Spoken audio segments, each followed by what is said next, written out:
sequência de nossas palestras, pediria a presença aqui do escritor, poeta e ensaísta Afonso Romano Santana, que irá falar sobre a poesia, minha trajetória.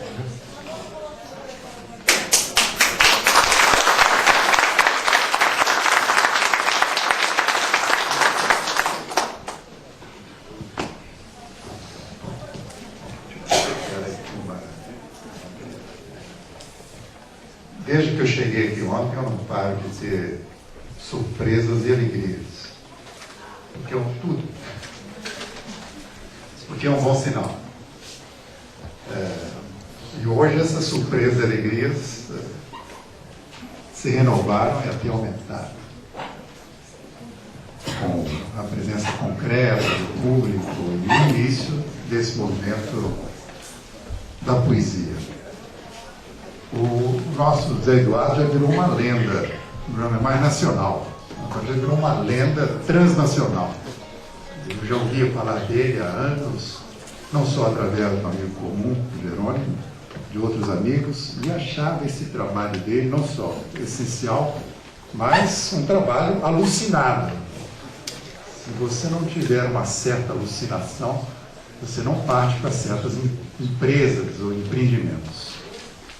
Essa ideia de trazer a poesia para o cotidiano e, sobretudo, esse nome, a usina dos sonhos, me lembrou os anos árduos da ditadura aqui no Brasil.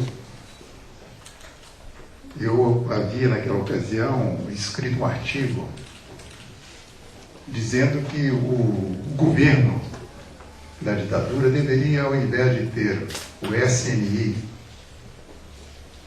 para fazer fichas, catalogar no DOPS também, de uma maneira repressiva, os nomes, os desejos, as ansiedades das pessoas, o governo devia criar o Ministério dos Sonhos. Ou seja, um instrumento dentro do governo para saber com que sonha o brasileiro. Ao invés do governo tentar reprimir os desejos e os sonhos, o trabalho operacional podia ser outro. Essa usina dos sonhos é, na verdade, uma realização indireta dessa proposta, igualmente alucinada, poética que eu havia feito no Brasil. Quando eu vejo aqui o Jerônimo é um acidente dentro do Itamaraty e da cultura brasileira. Quando ele foi ministro, ele falou uma coisa que o país ficou perplexo. Ele falou várias coisas que deixou o país perplexo. Uma delas é de que o orçamento da República, na área da cultura, tinha que ser pelo menos 6%. Naquele tempo, o orçamento do Ministério da Cultura era 0,1%. Não chegava nem a 1%. 0,1%, etc, etc.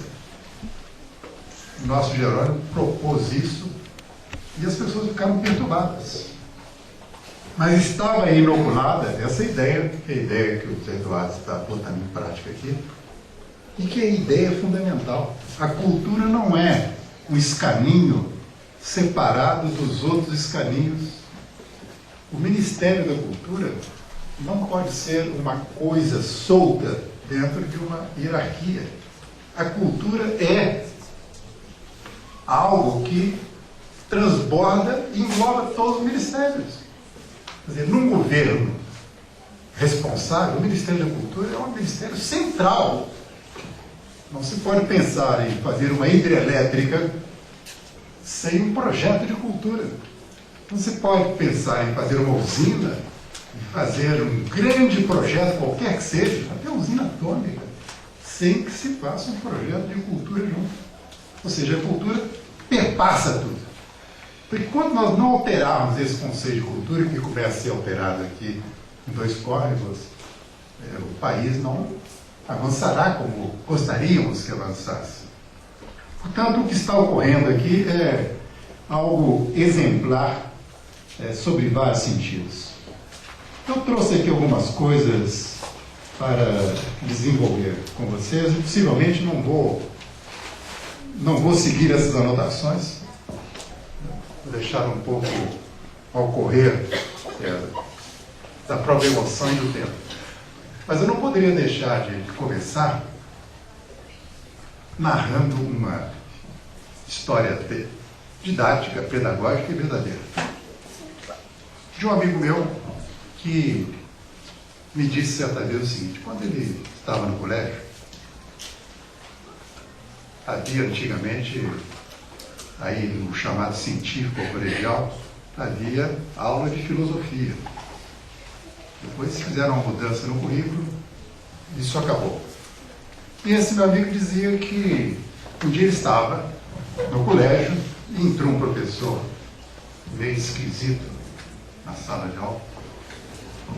Que não é novidade, todo professor é muito esquisito. Uns são mais esquisitos que outros.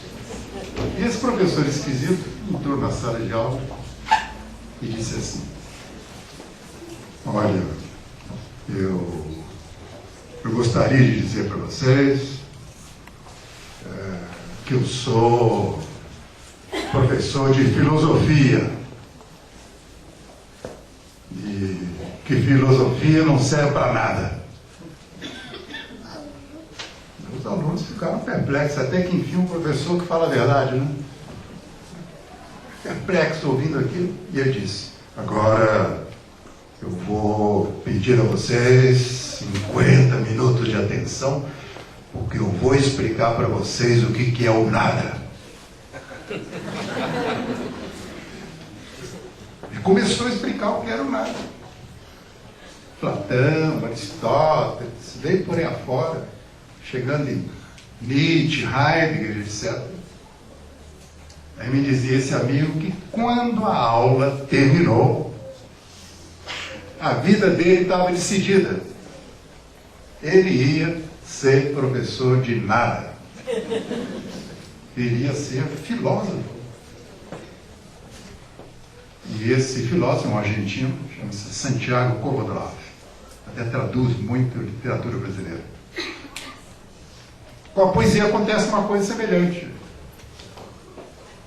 Você não pode pensar a filosofia, você não pode pensar a cultura ocidental, oriental, sem a filosofia. Você não pode pensar a história de nenhum país sem a poesia. E, no entanto, a poesia não serve para nada. A filosofia não serve para nada. Então tem um paradoxo curioso. Como é que uma coisa que não serve para nada está na base do tudo? Nós não podemos pensar a Grécia sem Homero. Se tirar Homero da Grécia, a Grécia acaba. Homero antecede os pensadores.